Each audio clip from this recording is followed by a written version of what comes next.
ॐ भद्रं कर्णेभिः शृणुयाम देवाः भद्रं पश्येमाक्षभिर्यजत्राः स्थिरैरङ्गैः स्तुष्टवागंसस्तनूभिः व्यशेम देवहितं यदायुः स्वस्ति न इन्द्रो वृद्धश्रवाः स्वस्ति न पूषा विश्ववेदाः स्वस्ति न सार्क्ष्यो अरिष्टनेमिः स्वस्ति नो बृहस्पतिर्दधातु ॐ शान्ति शान्ति शान्तिः। सदाशिवसमारम्भां शङ्कराचार्यमध्यमाम् अस्मदाचार्यपर्यन्तां वन्दे गुरुपरम्पराम्। शङ्करं शङ्कराचार्यं केशवं बादरायणं सूत्रभाष्यकृतौ वन्दे भगवन्तो पुनः पुनः भगवन्तो पुनः पुनः। गीताध्यानम्।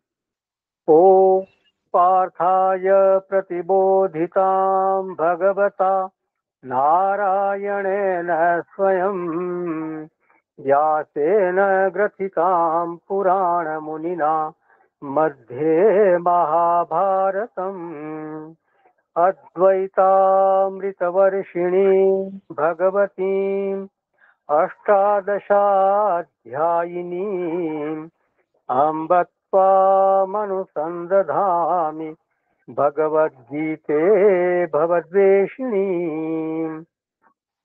नमोऽस्तु ते व्यासविशालबुद्धे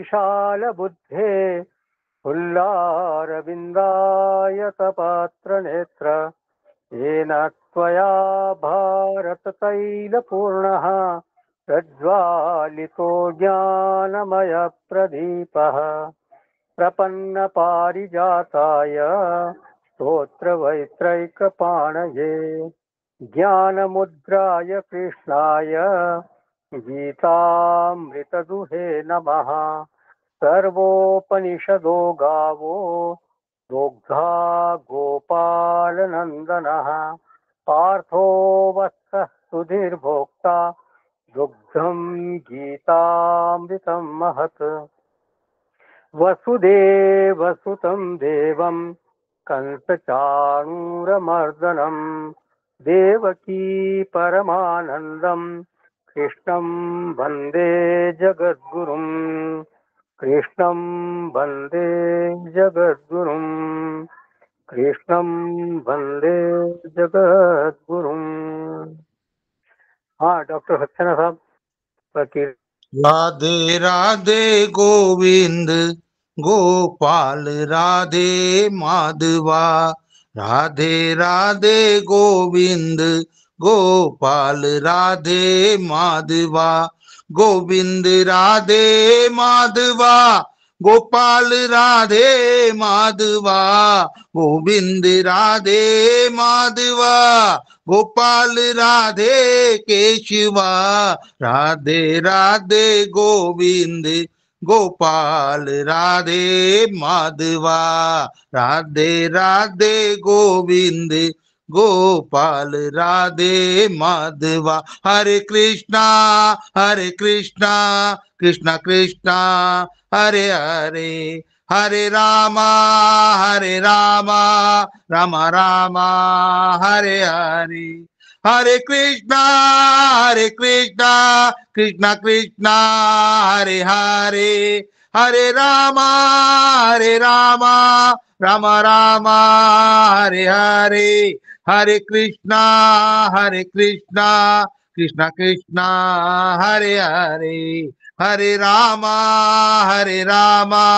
राम राम हरे हरे।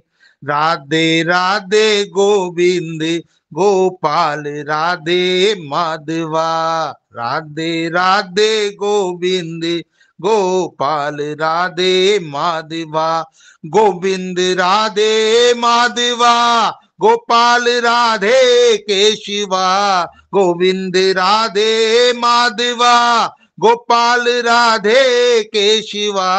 राधे राधे गोविंद गोपाल राधे माधवा। राधे राधे गोविंद गोपाल राधे माधवा। राधे राधे गोविंद गोपाल राधे माधवा। गोपाल राधे माधवा गोपाल राधे केशवा। हरि ओम तत्सत।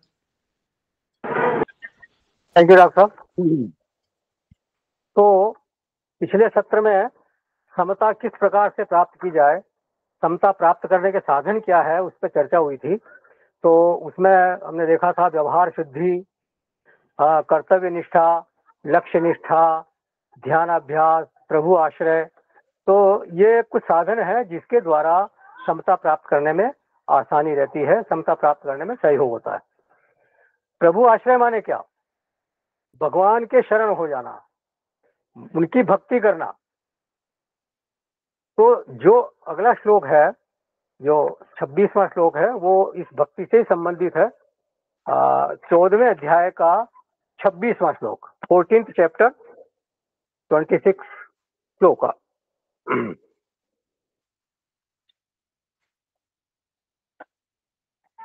हाँ, 14 का ये आ गया था। मां च यो व्यभिचारेण भक्ति योगेन सेवते सगुणान् समतीत्येतान् ब्रह्म भूयाय कल्पते। और जो पुरुष अव्यभिचारी भक्ति योग के द्वारा मुझको निरंतर भजता है, वह भी इन 3 गुणों को भली भांति लांग कर सच्चिदानंद घन ब्रह्म को प्राप्त होने के लिए योग्य बन जाता है। तो भगवान बोलते हैं माम च यो व्यभिचारेण भक्ति योगेन सेवते स ब्रह्म भूयाय कल्पते।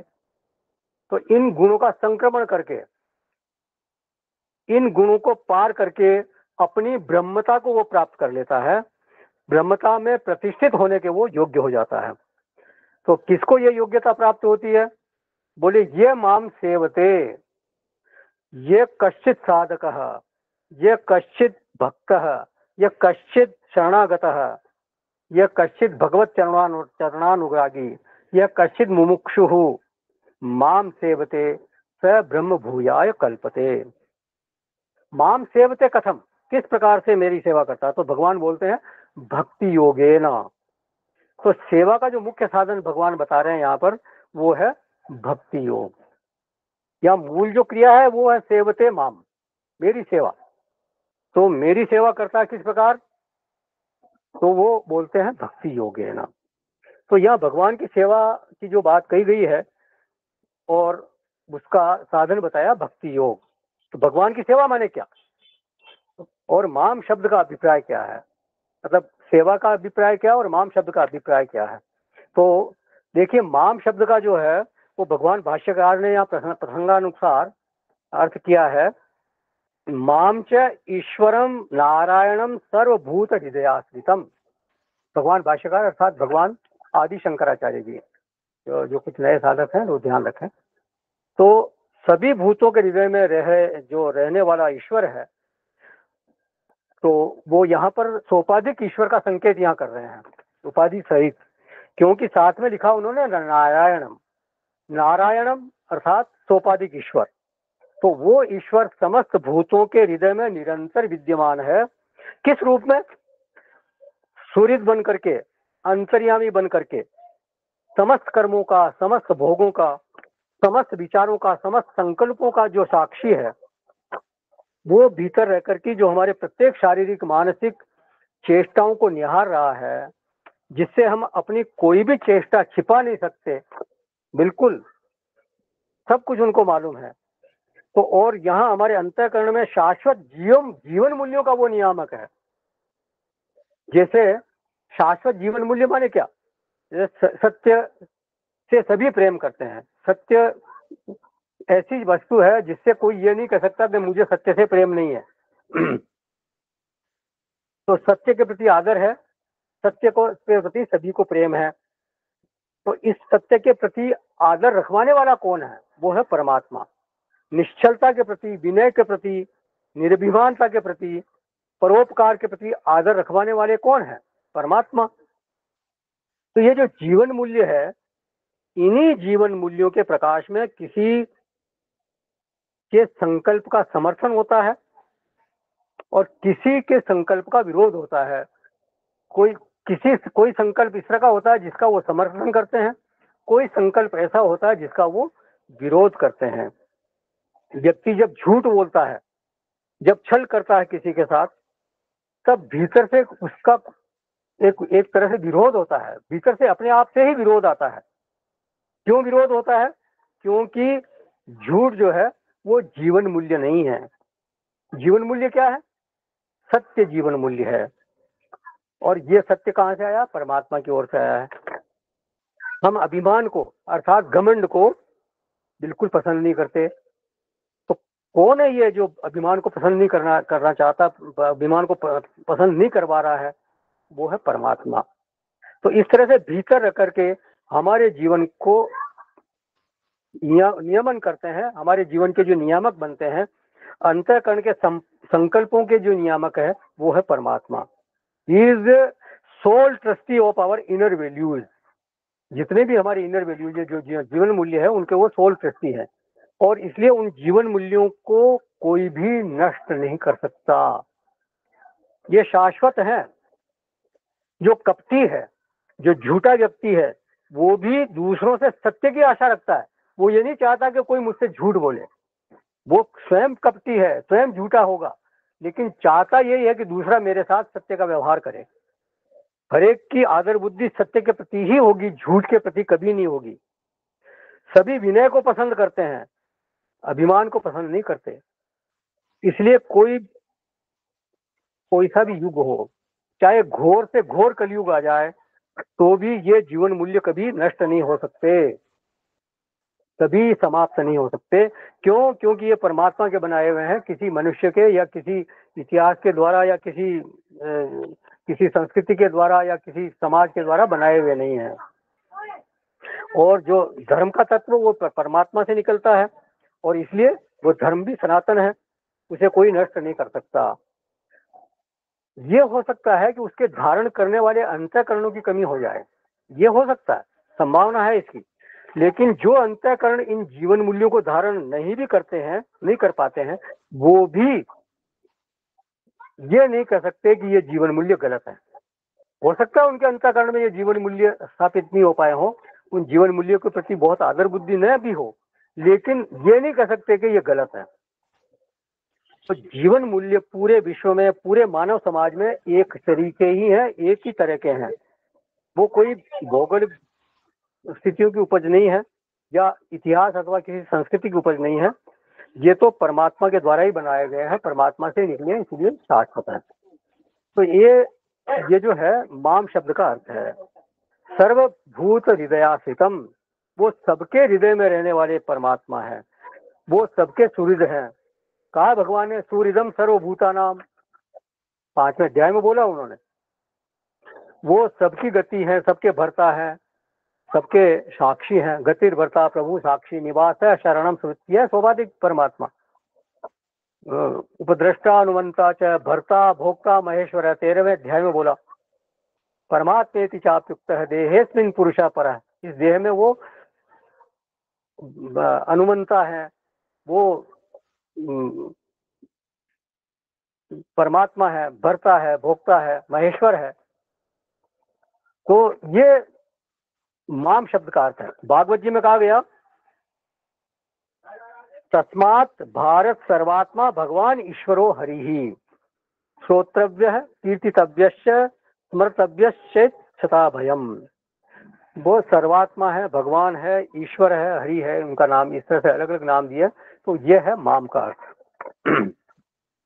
तो माम जो अव्यभिचारेण भक्ति योगेन सेवते, माम सेवते। तो कथम सेवते? भगवान की सेवा का स्वरूप क्या है? माम का अर्थ हमने देख लिया, अब सेवा का स्वरूप क्या है? तो जैसे औषधि का सेवन किया जाता है, हम कहते हैं ना औषधि का सेवन करो, अथवा मिठाई का सेवन किया जाता है, फलों का सेवन किया जाता है। तो सेवन करने का अभिप्राय क्या है? उसके साथ एक रूप हो जाना, या उसको अपने साथ एक रूप कर लेना, उसको इनटेक कर लेना, उसको अपने भीतर ले जाना। औषधि का पर्पज क्या है, औषधि का उद्देश्य क्या है?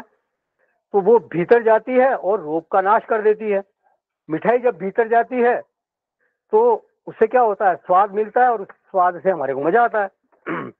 भोजन करता है व्यक्ति तो स्वाद तो मिलता ही है, उसका परिणाम क्या होता है, एक तृप्ति का एहसास होता है, पेट भरने का एहसास होता है।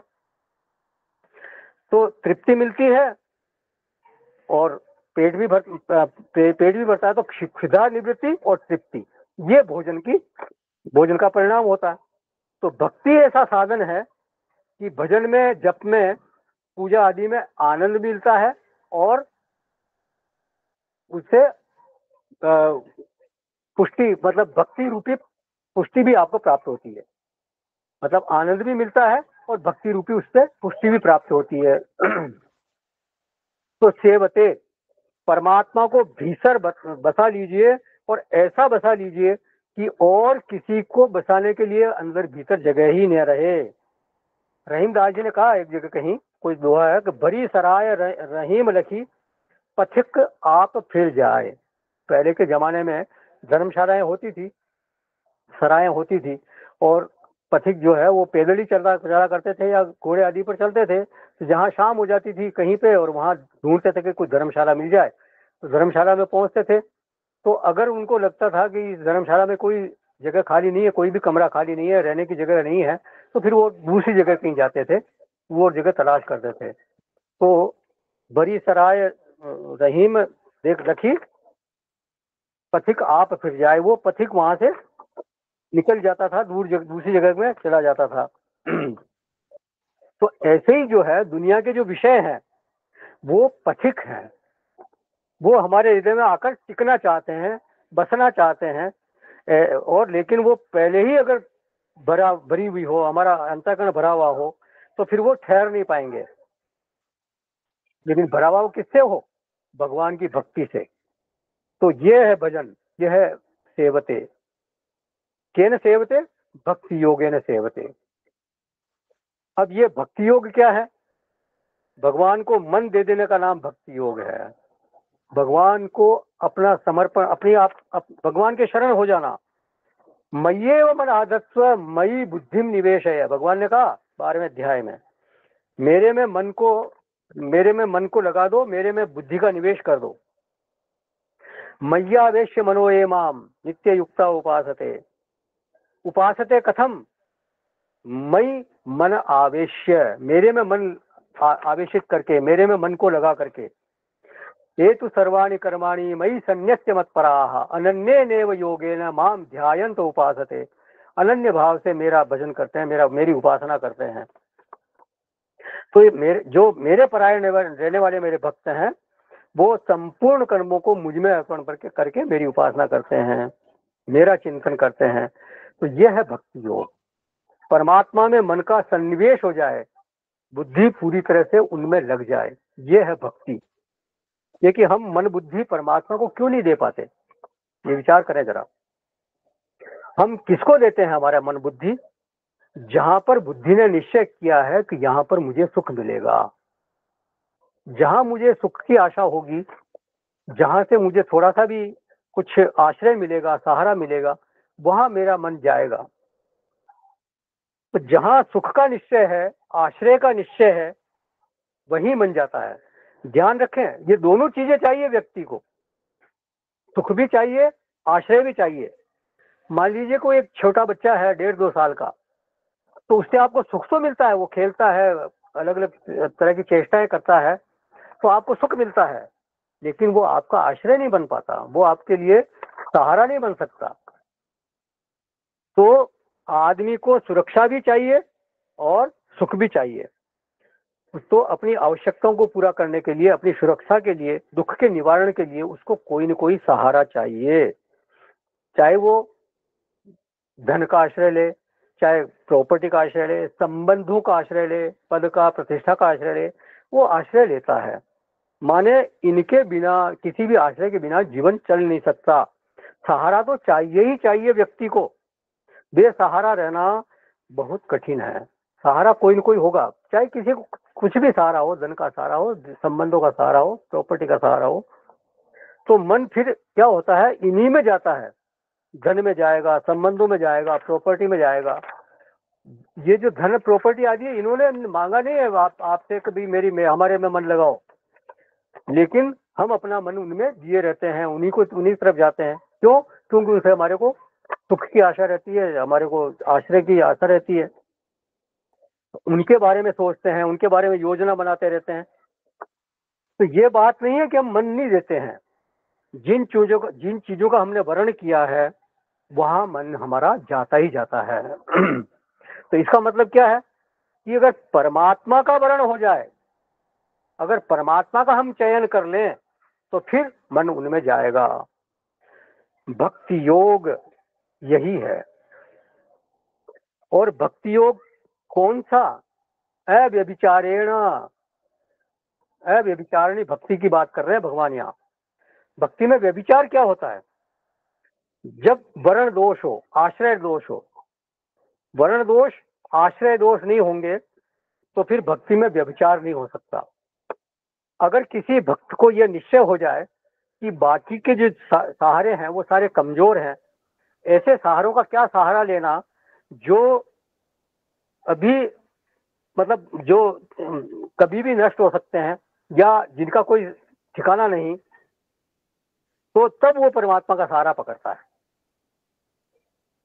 तेरे सहारे तो आरजी हैं, आरजी कहते हैं टेम्परेरी, तेरे सहारे तो आरजी हैं, मैं इन सहारों का क्या करूंगा, अभी तो मौजों से लड़ रहा हूं, अभी किनारों का क्या करूंगा। ये शेर याद आ गया। तो नानक जी ने कहा, जो सुखिया जिन नाम आधारा, जिसके पास नाम का आधार है, जो भक्ति में रम गया है, वो सुखी है। गोस्वामी जी ने कहा, सुखी मीन जह नीर अगाधा, जिमि हरि शरण न एको बाधा। जहाँ बहुत गहरा पानी हो तो वहां मछली बिल्कुल सुखी रहती है। तो जो हरि के शरण हो गया, भगवान के शरण हो गया, उसको फिर कोई बाधा हो ही नहीं सकती। तो भगवान का सहारा है तो फिर और क्या चाहिए। जो भावे सो कर कृपा तुलसी तेरो है। तुलसीदास जी बार बार बोलते हैं कि भाई मेरे को तो आप जो चाहिए वो कीजिए, मैं तो आपका हो गया बस। तो ये आश्रय बुद्धि जब बन जाए तब बात बनती है। और उनके प्रति आश्रय बुद्धि अगर बन जाए, भरोसा दृढ़ हो जाए, तो फिर व्यक्ति कठिन से कठिन परिस्थिति में भी फिर विचलित नहीं होता। वो ये मानकर चलता है कि जो भी परिस्थिति है वो भगवान के द्वारा ही भेजी हुई है और वो परिस्थिति से वो ही मेरे को पार करेंगे। अगर कोई दुख की परिस्थिति भी है तो यह उनकी इच्छा, और अगर सुख की परिस्थिति आई है तो उनकी कृपा। तो ये इस तरह का उसका भाव हो जाता है। तो देखिए, आश्रय बुद्धि वही होगी जहाँ आश्रय बुद्धि वही होगी जहाँ पर आपको सुख का अनुभव होगा या आश्रय मिलेगा, मतलब जहाँ आपको लगेगा कि यहाँ से मेरे को आश्रय मिल सकता है, और मन वहीं जाएगा। मन बेचारा क्या करे, मन का इसमें कोई दोष नहीं है। मन तो वहीं जाएगा जहाँ आश्रय बुद्धि आपको, जहाँ आश्रय लगेगा या आपको लगेगा कि यहाँ से मेरे को सुरक्षा मिल सकती है, आश्रय मिल सकता है या सुख मिल सकता है। तो इसलिए मन को सच में अगर मय्येव मन आधस्व मयि बुद्धिम निवेश है, इस तरह का बनाना है, ये पंक्ति आपको अगर जीनी है तो फिर आपको वर्ण शुद्धि करनी पड़ेगी, आश्रय शुद्धि करनी पड़ेगी। वर्ण भी भगवान का हो और आश्रय बुद्धि भी हो, ये आपको करना पड़ेगा।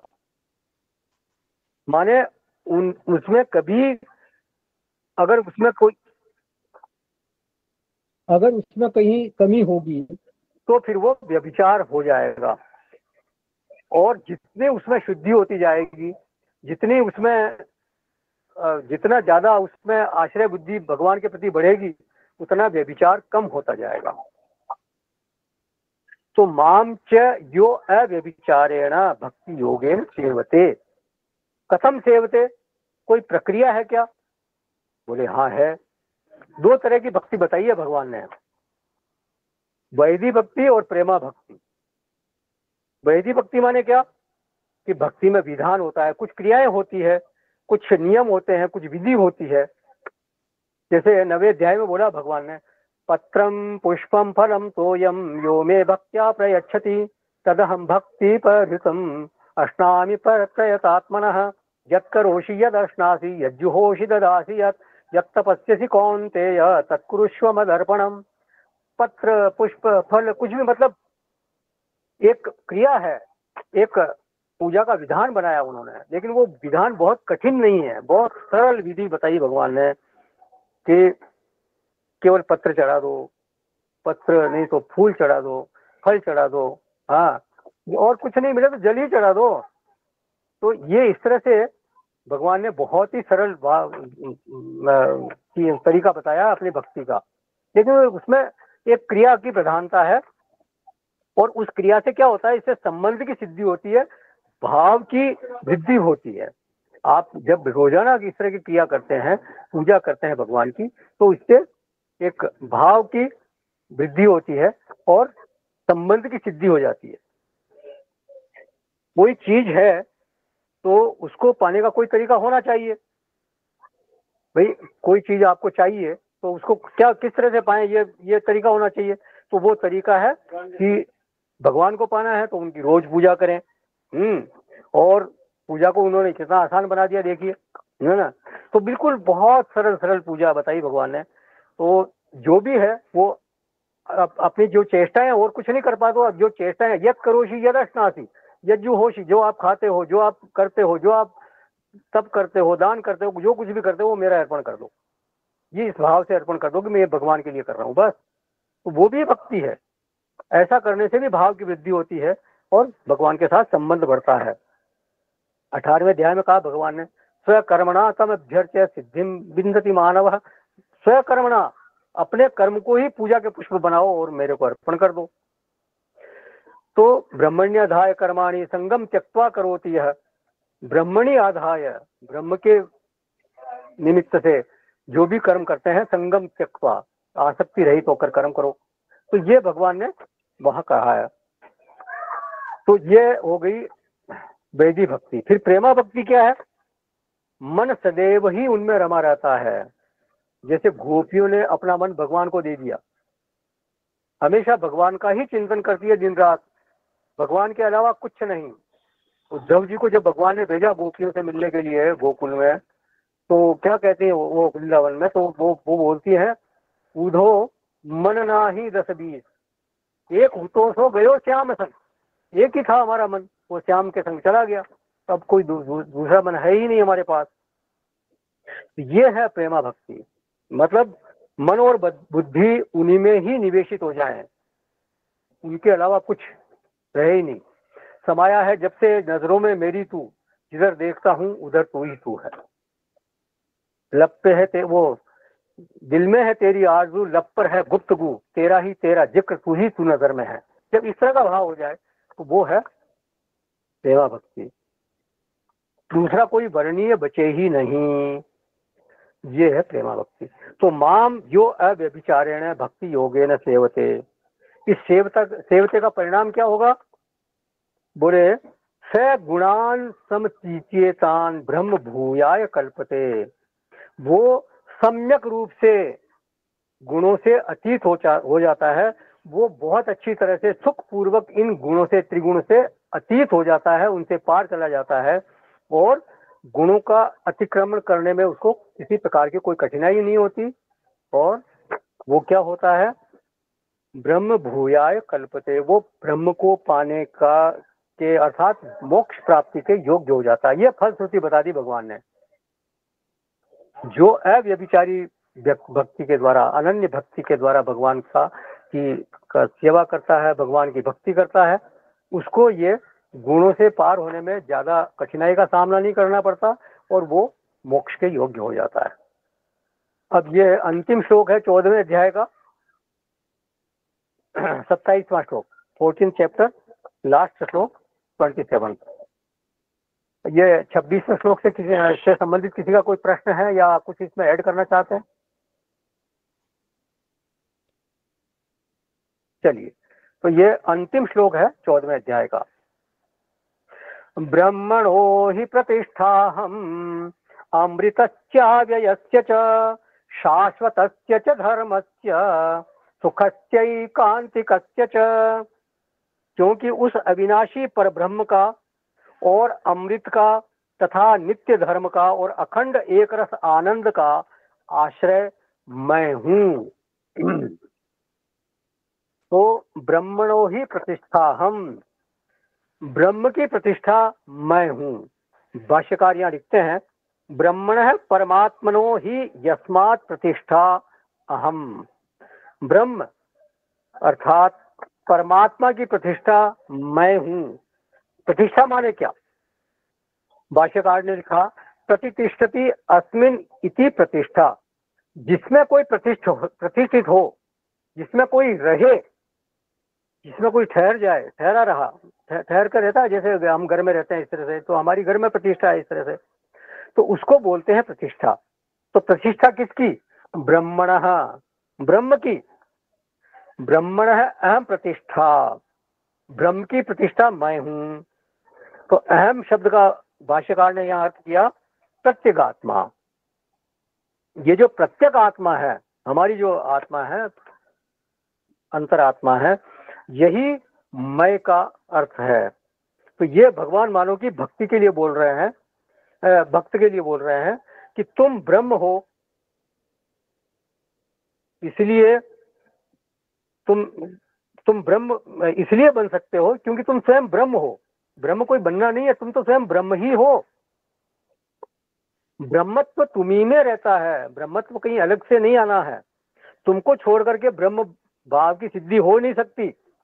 ब्रह्म अधूरा हो जाएगा तुम्हारे बिना। अगर तुम नहीं होगे तो ब्रह्म कैसे रहेगा?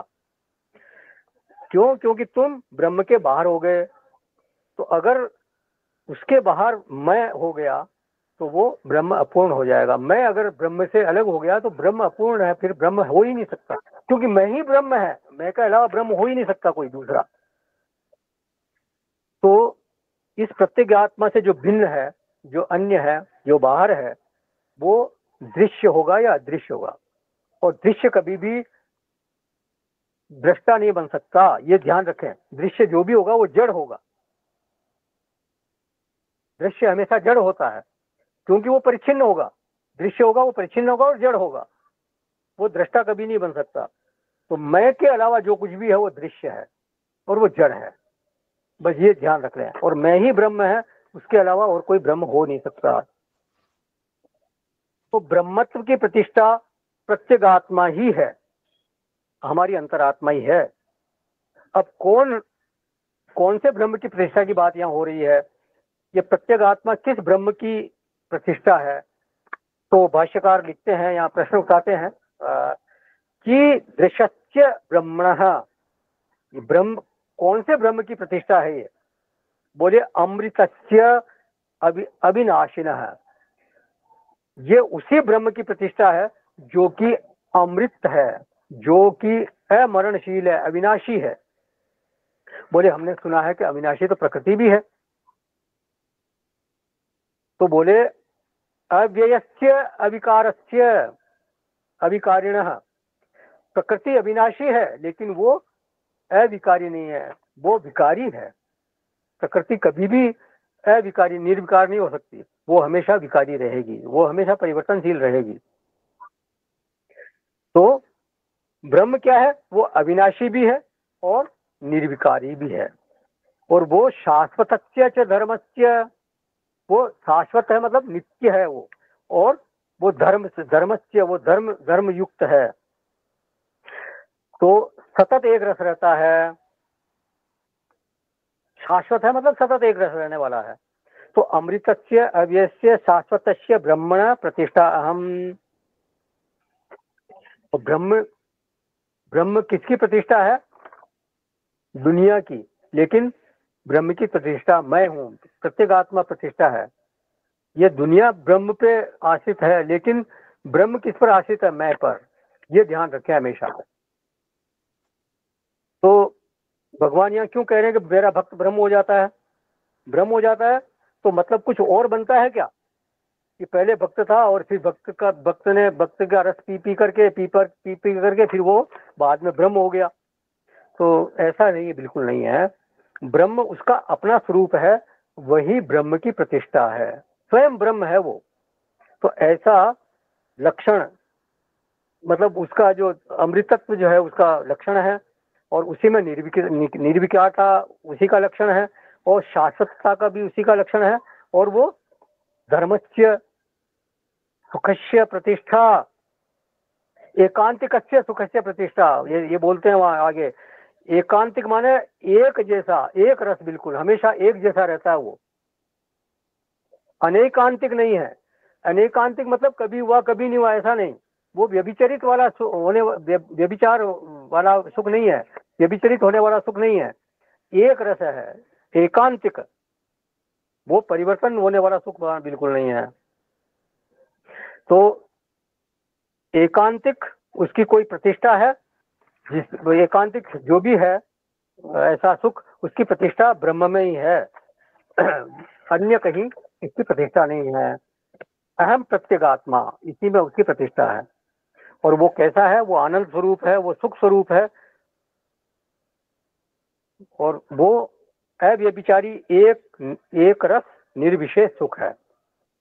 साधारणतः ऐसा कहते हैं विद्वान लोग, कुछ विद्वान लोग बोलते हैं कि जो सुख है वो तो विषय का होता है, और जो परमात्मा जो है उसका तो आनंद होता है, जो प्रत्येक आत्मा है उसका आनंद होता है। मतलब जो सुख होता है वो विषय, आत्मा में तो आनंद होता है। लेकिन आप देखिए पूरी गीता में कहीं पर भी आनंद शब्द नहीं आया है, ये ध्यान रखें आप, देख लीजिएगा पूरी गीता खोल के, कहीं भी आनंद शब्द गीता में नहीं दिया है। जहां भी आया वो सुख शब्द ही आया है। सुखेन ब्रह्म संस्पर्शम अत्यंतम सुखमस्मृते, सुख दुख समय कृत्वा, सुख दुखे समय कृत्वा सुखम बंधात प्रमुच्यते, सुखमात्यंतिकम यत्तत् बुद्धिग्राह्यम अतीन्द्रियम। तो सुखम दुखम भवो भाव भयम चा अभयमेव च, इस तरह से बार बार सुख शब्द ही गीता में आया है, आनंद शब्द कहीं भी नहीं आया है। तो सुख सुखस्य एकांतिकस्य च, एकांतिक सुख अनेकांतिक नहीं। अनेकांतिक माने क्या? जिस विषय से अभी सुख मिल रहा था, कालांतर में उससे वो सुख नहीं मिलता। जैसे आपने एक रसगुल्ला अभी खाया, आपको सुख मिला, दूसरा खाया थोड़ा सा और मिला, लेकिन फिर तीसरे चौथे के बाद आपको सुख में कमी होने लग गई। और हो सकता है 10-15 रसगुल्ले खाने के बाद तो कोई आपको कहे कि एक रसगुल्ला और खाओ, तो वो सुख रूप के बजाय हो सकता है दुख रूप हो जाए आपके लिए। तो अनेकांतिक सुख इसी प्रकार का है कि वो कभी सुख होता है, कभी नहीं भी होता है। तो ये इस तरह से है। तो विशुद्ध अमृतस्य अव्ययस्य शाश्वतस्य धर्मस्य एकांतिक सुखस्य, इन 5 लक्षणों वाला जो ब्रह्म है, उस ब्रह्म की प्रतिष्ठा मैं हूं। माने अहम में ही ब्रह्म की प्रतिष्ठा है। और ये अहम ब्रह्म बनता नहीं है, अहम ब्रह्म ही है, स्वयं ब्रह्म है, वो कहीं बनता कुछ नहीं है। ब्रह्मत्व के समस्त लक्षण अगर कहीं घटित होंगे तो वो अहम में ही घटित होंगे, उसके अलावा कहीं घटित हो नहीं सकते। लेकिन इसमें सफल कौन होगा? इस ब्रह्म की प्राप्ति में, इस ब्रह्म की अनुभूति में सफल कौन होगा? यह भक्ति योगेन अव्यभिचारेण भक्ति योगेन माम सेवते, ये पहली जरूरत है भगवान के द्वारा बताई हुई। सब इसमें सफल नहीं होंगे, केवल वो ही सफल होगा जो ये भक्ति योग से परिपूर्ण है। तो आपको पता लग गया कि आप ब्रह्म है, तो केवल पता लगने से वो ब्रह्म की प्राप्ति होगी नहीं। जैसे कोई हमको बता दे कि आपके घर में हीरे जवाहरात गड़े हुए हैं, सोना गड़ा हुआ है, तो केवल पता लगने से क्या होगा? तो खोज के जब तक निकालेंगे नहीं तब तक उसकी प्राप्ति कैसे होगी? नहीं होगी। तो तभी भक्ति होगा, तभी ये ब्रह्म की प्राप्ति या ब्रह्म की अनुभूति संभव है, इसके अलावा संभव नहीं बनेगी। ये यहाँ इस प्रकार ये 14वें अध्याय का ये अंतिम श्लोक पूरा हो गया। अब एक बार संक्षेप में इस श्लोक से संबंधित किसी को कुछ ऐड करना है या कुछ पूछना है क्या? ये तो थोड़ा सार संक्षेप है जो वो देख लेते हैं हम 14वें अध्याय का, जो अब तक अपन ने पठन किया है, तो उसको देख लेते हैं। तो पहले जो 2 श्लोक है वो भगवान ने प्रतिज्ञा की और इस अध्याय का महात्म्य का वर्णन किया कि यज्ञात्वा मुनय सर्वे पराम सिद्धि मितो गताः परम भूय प्रवक्ष्यामि ज्ञानानाम ज्ञानमुत्तमम् यज्ञात्वा मुनय सर्वे पराम सिद्धि मितो गताः। और इदम ज्ञान मुपाश्रित्य मम साधर्म्यमागताः सर्गेऽपि नोपजायन्ते प्रलयेन व्यथन्ति च। मतलब इस ज्ञान का आश्रय पा करके पुरुष सृष्टि की उत्पत्ति के समय में उत्पन्न नहीं होता और प्रलय के समय में वो व्यथा को प्राप्त नहीं होता। मतलब ये फलश्रुति भी यहाँ बताई उन्होंने, प्रतिज्ञा की और फलश्रुति बताई। फिर तीसरे और चौथे श्लोक में परमात्मा ने अपने त्रिगुणमयी प्रकृति को मूर्तियों का माने अनंत जो शरीर उत्पन्न हुए हैं सृष्टि में उनका कारण बताया। कौन है उनका कारण? कि ये प्रकृति है।